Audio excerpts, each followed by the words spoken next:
Ito po ang mga photos na pinagbibili ko po na nasa disposable glass. Mapansin po nyo parang iisa na po.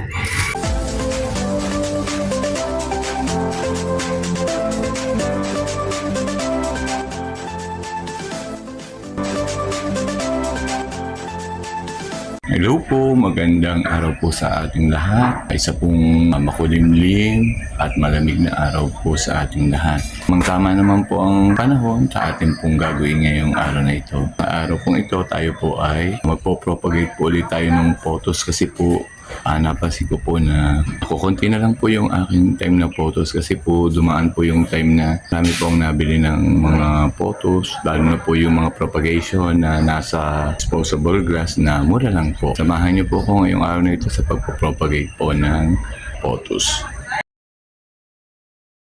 Pakita ko po muna sa inyo, hari pong harapan ng aming bahay. Kung natatandaan niyo po, ito po ay dati po ay kalamansian, ang dami pong mga tanim na gulay. Iba na po ngayon, para po ang may-ari po ay may pagagawang apartment. Siguro po marami na naman po magiging kapitbahay. Okay naman po yun, baka po ang magiging kapitbahay ay mahilig din sa halaman ay mapapabili po ng halaman. So ito po yun, ang pinakaharap ng aming bahay. Ganda po ng paligid, yan, makulimlim nga po. Yun naman po ang mga nagsisigawa. Narito na po ako sa garden. Bago po tayo mag-propagate, papakita ko po sa inyo yung aking pong photos na talaga pong kakaunti na. Dati po yun po ang pinakausong halaman, ay marami na nga po ang nagsibili. Kaya napansin ko po ay kakaunti na nga din po ang aking time na photos. Kaya paparamihin po ulit natin po. Propagate po ulit tayo. Meron po akong video po noong pagpapropagate po ng photos. Pwede po ninyo yung panoorin o balikan. Ito po yung ilang pong mga photos na natira po na nabili na po na nakatanim po sa disposable glass.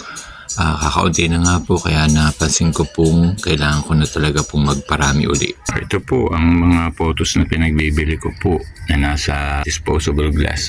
Mapansin po nyo parang iisa na po. Ari pong katabi ay yun po naman pinagbibili kong propagation po ng oregano.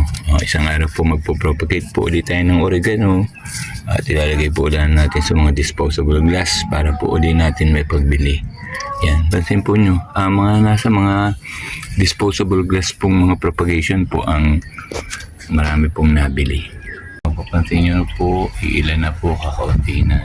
Propagate po ulit tayo. Kuha po ko dun sa kinukunan ko po ng photos para po mapadami. Din po sa garden, tatlo po ang variety ng photos. Ang ordinary lang po yan, pero maganda naman po pag po na itanim. Ito po ang ating pagkukunan po ng photos na ipopropagate. Medyo madami-dami po.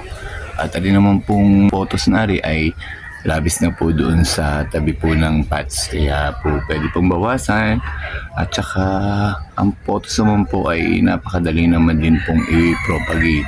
Ngayon naman po ay papakita ko na naman po yung pagpapadami ko po ng photos, pagtatanim ko po sa mga disposable glass at saka po dun sa mga coke po o plastic bottles po ng coke na wala pong laman. Ang pagkukunan natin, mapansin nyo po talaga po siyang marami na pong napagkunan dati, pero ganda pa rin naman po. Ayan po, may mga labis-labis na naman po. Ayan naman po ay lalo pong madaling i-propagate. Ito pa po yung isa pang variety po ng photos. Napansin ko po para pong dadalawa na po din siya. Hindi ko po namalaya na kakaunti na po, pero po-propagate din po natin. Ito po ang babawasan naman po natin kasi medyo marami na din naman po. Yan, nakahang po siya. Ito naman po yung mga ilan kong photos na ka-join na po o kasama na pong nakatanim ng ibang halaman. Mapapansin nyo po, maganda po din siyang tingnan. Magkakaroon po din tayo ng video kung saan papakita ko po sa inyo yung pagtatanim po ng combine po o maramihang halaman po sa isa pong pots. pag tayo po nagpo-propagate ng halaman, mag-ready na po tayo ng lupa at nakalagay na rin po sa kung saan po natin itatanim para po sa ganung paraan po mas mabilis po yung proseso, hindi po may hirapan. Ganun po ang ginagawa ko para makadali po akong makatapos. Pagka po naisip kong magpo-propagate po ako sa araw na yun, nagagawa na po ako o naglalagay na po ako ng lupa sa mga disposable glass at plastic bottles para po mas mabilis po. Ito po yung cuttings po na nakuha po natin sa mother plants po nila. Atin pong ipopropagate. So mapapansin nga po ninyo, 3 po ang variety po ng pothos. Ito pong isa ay may green na may white. Ito pong isa ay pure green. At ito pong isa ay yellow po. Yan, atin na pong ipopropagate. Saan? Sa palengke. Oo. Anong ginagawa ng isa? Ito ang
Ito na po ang ating propagate na pothos na ang kulay po ng dahon ay yellow.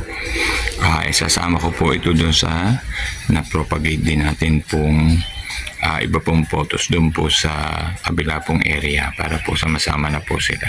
Ito na po ang ating pong mga na-propagate na 3 klase po ng pothos na may iba't ibang kulay. Mga ilang linggo lang po ay magkakaugat na po ito ng ayos. Pag po may mga bumisita na at gusto pong bumili, ayan po ay stable na. Dali po ang mag-propagate ng pothos. Kaya po ito naman po ay pag may ugat na, ay madali lalo pong iripat at maganda po sa mga cute pong pots, lalo po't ganito po ang kulay. Ito po ay pwedeng ding pang loob po ng bahay.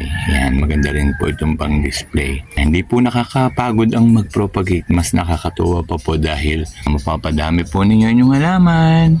Hindi po kayo mawawalan. Titinandaan nyo po kung kakaunti na at siya, magpaparami na po uli.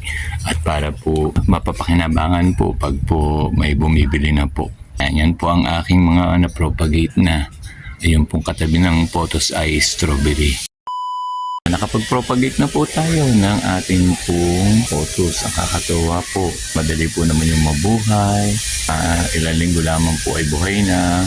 May napapasyal pong mga bisita, mga kabarkada at nakikita na naman pong makulay na makulay. Lalo po ngayong tag-init ay matutokso na naman pong bumili. At tinatimin nga po ang pagtatanim para po pag po nagpunta din ay buhay na po at talaga po naman bibili. Kasi po ang pothos po ay maganda pong i-repat, ilagay po sa mga cute pong pots at pwede pong i-display din sa loob ng bahay. Kaya po isa rin po ang halamang ito sa talaga pong sikat na sikat po lalo pa nung pandemic. Ito po ang isa pa sa lalong sikat noong mga panahon ng pandemic. Ito po ang aking rubber tree. Tanda po ninyo yung aking pong propagation po ng rubber tree na video. Kita po nyo, ito po yung ating pong pinat. Kita po nyo ngayon, ang lalaki na po uli. Nung maikat po natin, mas lalo po siyang mag-rekomenda. Panoorin po ninyo ang video ko po nito at matutuwa din po kayo.